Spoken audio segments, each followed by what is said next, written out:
Assista agora no Luneta. Colecionar bonecos vira mania entre os adultos. Amantes de filmes resgatam formas antigas de ver as obras. E a coleção de uma bebida muito apreciada pelos brasileiros.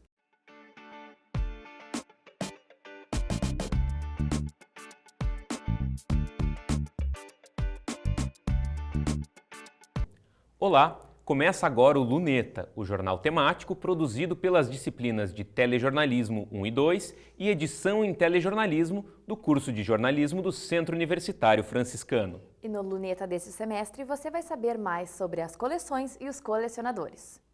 Já faz algum tempo que o hobby de colecionar bonecos deixou de ser coisa de criança e também virou uma paixão dos adultos. Com uma certa nostalgia, os colecionadores não medem esforços, nem dinheiro, na hora de comprar os bonecos preferidos. Na década de 30, houve o estouro das primeiras histórias em quadrinhos. Na década de 40, aumentaram os filmes de heróis e começaram a surgir também as lojas especializadas na venda desses personagens. Existem diversos fatores que podem contribuir para que a pessoa tenha uma admiração por um personagem, né? Muitas vezes vai da própria identificação. O Capitão América, ele a própria vestimenta dele, ele demonstra muito isso, né? A questão de representar uma nação, né? Ele que justamente era um militar, ele era um herói militar. A maioria dos personagens raros que interessam os colecionadores são encontrados em grupos online de troca fora do Brasil. Com apenas uma loja destinada a colecionadores em Santa Maria, a grande maioria das pessoas se utiliza de redes sociais e de sites como opção de compra. E a alternativa é comprar na internet. Geralmente quem compra agora, compra na internet pelo fato de ser mais barato que aqui mesmo, sabe? Sendo caro. As coleções, que aumentam à medida que a idade passa, começam na maioria ainda na infância. Os colecionadores acabam levando esse hobby para a vida toda. Em agosto, ocorreu o Encontro Nacional de Colecionadores na cidade de Juiz de Fora. O encontro contou com a presença de colecionadores de todo o Brasil. O gaúcho Joaquim Três Guerras levou raridades para o evento. Na coleção dele é possível encontrar selos de 1843, da época do Brasil Colônia e Império. O cinema revolucionou o campo das artes durante o final do século XIX. A evolução das tecnologias e as formas de consumir as produções mudaram, mas os apaixonados não deixam de lado as telas. Desde a primeira exibição, a chamada sétima arte reúne amantes dos mais variados gêneros cinematográficos. Durante décadas de história do cinema, diferentes filmes e estéticas se destacaram. A estética trash tem muito a ver com a questão de equipamentos, né? Para fazer um filme trash, tu tem um roteiro trash, tu tem um equipamento trash, porque tu tem uma ideia trash. Então, na verdade, isso depende muito da disponibilidade que tu vai ter, de recursos, né?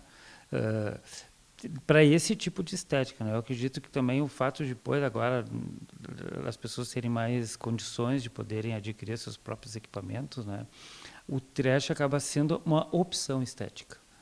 As décadas de 80 e 90 transformaram a forma de fazer cinema devido à diminuição dos custos dos equipamentos. Um exemplo são os filmes de terror, que se remodelaram com produções caseiras e muito sangue na tela. O gênero dos chamados filmes trash conquistou inúmeros fãs. A década também foi marcada pela utilização das quase extintas fitas de VHS. Apesar da não comercialização, ainda existem colecionadores do formato e do gênero. Achei uma vez no sebo um filme do Robocop, aí eu olhei e pensei, Robocop, R$3, vou levar para casa. Comecei comprando nos 80, só que quando eu falei para as pessoas que eu colecionava VHS, começou a surgir de tudo quanto é ano, tudo quanto é título, tudo quanto é gênero. Mas eu gosto mesmo anos 80 e de preferência B-movie e trash, que seriam os filmes de baixo orçamento, que fizeram sem muitas intenções e acabou vendendo e ganhando o mundo. Hoje em dia, existem diferentes formas de se consumir os filmes. Baixar pela internet, vir até uma locadora ou frequentar as salas de cinema, que ainda reúnem os amantes da sétima arte. Em Sorocaba, colecionadores de miniaturas de carrinhos se encontraram para expor raridades. Entre os mais de 1000 modelos diferentes, de diversas marcas e tamanhos, uma pequena Ferrari chamou a atenção. A peça, que cabe na palma da mão, é toda banhada a ouro e ela pertence ao médico Charles Watanabe, que preferiu não falar à imprensa quanto custa a sua relíquia. Ninguém vive sem eles. Quando surge uma dúvida, corremos a folhear as páginas do dicionário mais próximo para ter certeza da escrita de uma palavra. Mas você sabe como ele surgiu? E ainda, sabia que existem colecionadores de dicionários?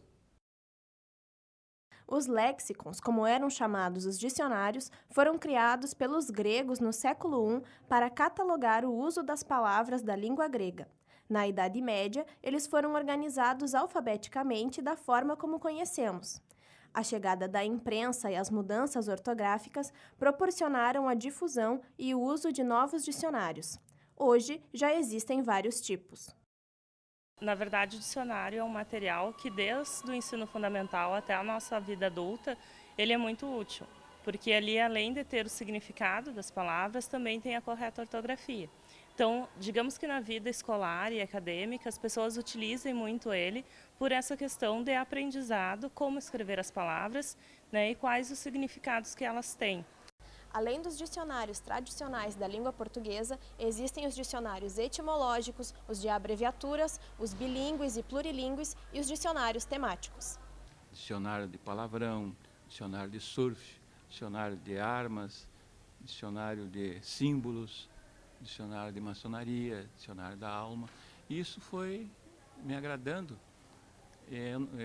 Tenho amigos que perguntam para mim, Justo, mas por que tu compra esse dicionário? Tu lê todo o dicionário? Não, ler eu não tenho condição. Mas normalmente o dicionário, quando eu compro, eu olho a capa, a contracapa, algumas palavras, procuro. Quer dizer, eu tenho informação sobre todos eles, eu tenho alguma coisa para falar alguma coisa sobre ele. Colecionar dicionários temáticos possibilita também o conhecimento sobre outros assuntos, mas apesar de ser um hobby, é necessário dedicação para encontrá-los. E a seguir, você vai conhecer colecionadores de um meio de transporte rápido e prático que conquistou todo mundo. A gente volta já.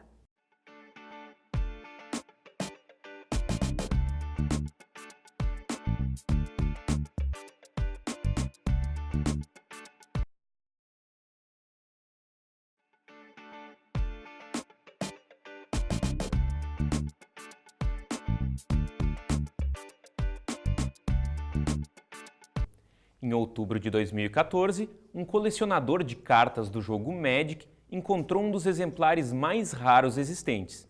Em um vídeo hospedado no YouTube, o homem abre um pacote da primeira edição do jogo e, para sua própria surpresa, a última carta é uma Black Lotus.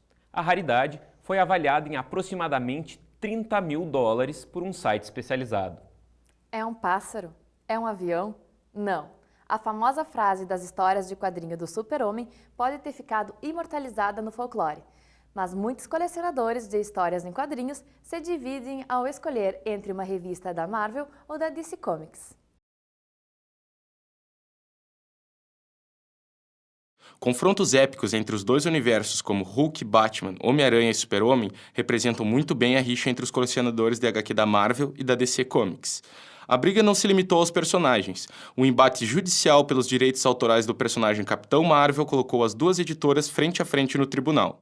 Capitão Marvel, o Shazam, né, como a gente conhece, ele é um personagem com várias particularidades. Ele é um terráqueo, enquanto que o Super-Homem é um extraterrestre.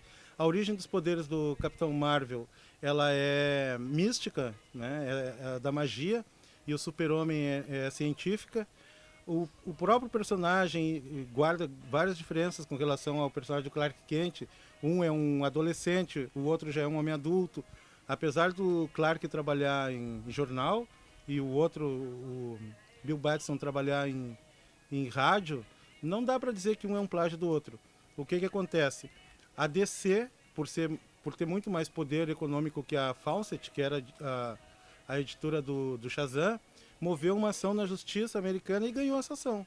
Famosos pelos filmes que estouram bilheterias no cinema, os super-heróis das duas franquias despertam o interesse de aficionados em quadrinhos. As duas editoras surgiram praticamente juntas na década de 30 e até hoje são referências pelos personagens. Confrontos como Professor Xavier e Magneto, Coringa e Batman marcaram gerações, cada uma de uma maneira especial. O Cavaleiro das Trevas, né, naquela parte no último volume ali que o Batman e o Superman tem uma briga muito massa e o Batman acaba dando uma surra ali no Superman com uma luva de kryptonita. Eu acho que esse é um momento bem marcante assim na história desses encontros de heróis, assim, confrontos, é bem legal, né? Indiferentemente do lado escolhido, a DC Comics e a Marvel prometem muito para os próximos anos.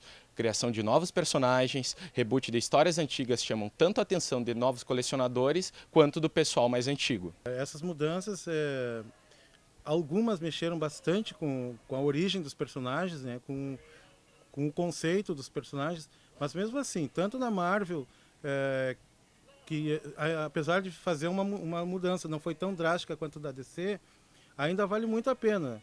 Personagens como os X-Men, como o Demolidor, Capitão América, e na DC o Batman, por exemplo, permaneceu intocável durante esses 952. Eu diria que sim, que segue valendo a pena ler quadrinhos. As fabricantes de brinquedos chinesas parecem não se importar muito com direitos autorais. Em 2014, 2 delas lançaram coleções de imitações do brinquedo Lego, baseado no jogo de computador League of Legends.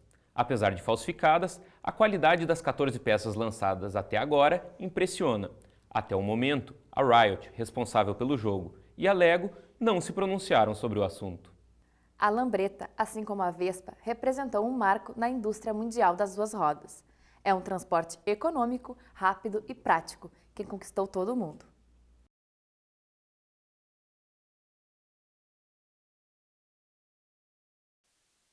O destino a seguir não é o mais importante, mas o que leva até ele é. Não é preciso motocicletas modernas, confortáveis para seguir viagem.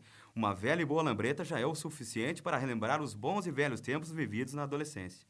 Temos resgatando aquele passado, né? Puxando, então, herdeiros do passado, porque a lambreta e a Vespa veio da meadas de 60, 59, 60.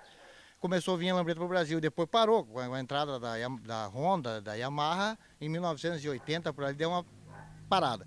Aí, em 86, começou a ser fabricada a Vespa de novo. E então o nome Herdeiros do Passado, para resgatar, né, essa história do passado que teve no Brasil e está tendo de novo hoje. A paixão pelas lambretas faz com que os colecionadores as deixem nova, assim como se as tivessem saído de fábrica. O sonho da adolescência de se tornar colecionador de lambretas só foi possível depois da aposentadoria. Em 1997 eu comecei a procurar uma para fazer uma restauração. Em 98 eu achei e foi feita a primeira. Depois disso começaram a aparecer outras e eu fui adquirindo e restaurando. Mas nem todo mundo vive só de paixão por motos. Para algumas pessoas, o vento no rosto e as ultrapassagens curtas são profissão. Você lembra dos cartões telefônicos? Veja no próximo bloco por que eles ainda são importantes.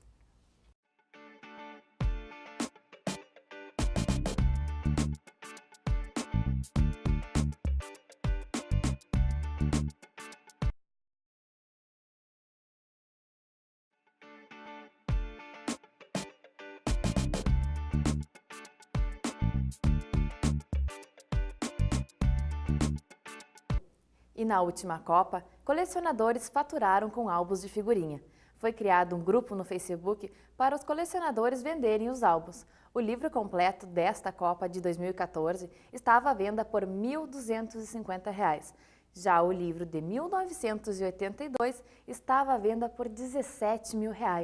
Colecionadores afirmam que quanto mais antigo o livro de figurinhas, maior o seu valor. Os celulares tornaram-se indispensáveis para brasileiros de todas as idades, mas nem sempre foi assim. O cartão telefônico saiu de cena e virou objeto de coleção.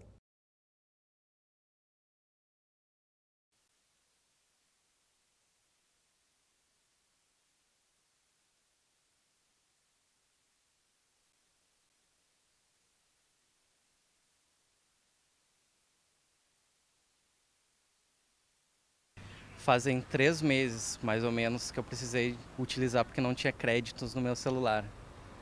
Aí foi bem rápido, a ligação funcionou tranquilamente. Mas além das unidades, o novo jeito de telefonar veio de forma divertida e cultural. E para guardar essas raridades surgiram os telecartofilistas, isto é, colecionadores de cartões telefônicos. Eu já colecionava outros tipos de coisas como figura, vinis. Daí meu sogro, para dar continuidade e para que meus filhos gostassem também de colecionar, ele me passou a coleção de cartões telefônicos que ele já fazia. O Brasil emitiu mais de 50 mil cartões telefônicos. Mesmo com a criação do celular, a procura por esses cartões continua. A maioria dos interessados são colecionadores e, como todo mercado em expansão, essas vendas acontecem na internet. Os cartões são classificados por países, categorias, valores, temas ilustrativos e séries. Os valores vão de 30 centavos a R$1.000. Difícil é encontrar alguém que venda a coleção. Uma ilha próxima da cidade do México é destino obrigatório para os fãs de coleções bizarras. A Isla de las Bonecas é repleta de bonecas velhas e decapitadas, colocadas nas árvores pelo cuidador do local. A ilha é uma espécie de santuário em homenagem a uma menina que foi encontrada morta no local há mais de 50 anos. Desde a morte do responsável, o cenário, que não perde nada para um filme de terror, é aberto aos turistas. As cervejas especiais são aquelas importadas e artesanais que utilizam matéria-prima de alta qualidade com poucos aditivos químicos. Essas cervejas requerem um cuidado diferenciado no preparo e têm um apelo gastronômico. Como colecionador, recebi nossa reportagem em minha casa. Confira! O diferencial das cervejas especiais atrai diversos amantes da bebida em vários locais do planeta. Além do sabor, os colecionadores se interessam também pelo aroma, textura, coloração e outros fatores que ajudam na identificação de cada uma. Eu comecei a colecionar tem mais ou menos uns 2 anos. Foi quando uma amiga começou a trabalhar num quiosque de cervejas. Eu experimentei a primeira, fui prestigiar o trabalho dela, guardei a garrafa, porque era uma garrafa bonita, e assim foi indo. Comprei mais uma, mais outra, e quando eu vi, eu já não tinha mais espaço na minha prateleira para colocar mais cerveja. Tive que colocar algumas que eu não gostava tanto no armário. A qualidade do grão da cevada, a levedura, a água e o lúpulo utilizado são apenas alguns dos fatores que alteram o resultado final de uma boa cerveja. Em geral, as cervejas duram prazo para tu fazer, maturar, elas é de 21 dias. Em geral são assim. Ela fica em torno de 7 a 10 dias na bombona de fermentação, depois ela é passada para a garrafa, a gente engarrafa ela, e aí fica mais uns de 7 a 14 dias ela para poder refermentar e depois servir como pronto. 21 dias o processo completo. A moagem do malte, a fervura e o resfriamento do líquido, assim como os processos químicos que ele passa, alteram de maneira significativa o resultado final do produto. As cervejas especiais geralmente são fabricadas em menor escala que as cervejas populares. Isso acontece para manter a qualidade desses produtos que necessitam de muito cuidado e de tempo para serem fabricados. E o Luneta fica por aqui. Lembrando que esta é uma produção do curso de jornalismo do Centro Universitário Franciscano. Esperamos que você tenha gostado. Tchau. Tchau. Tranquila? Não. Viu? Não, agora não deu problema. Não deu problema. Tu quer que eu fale e tu não fala. Tu quer conversar e tu não conversa, né? Tô enxergando toda azul. Tá, e aí?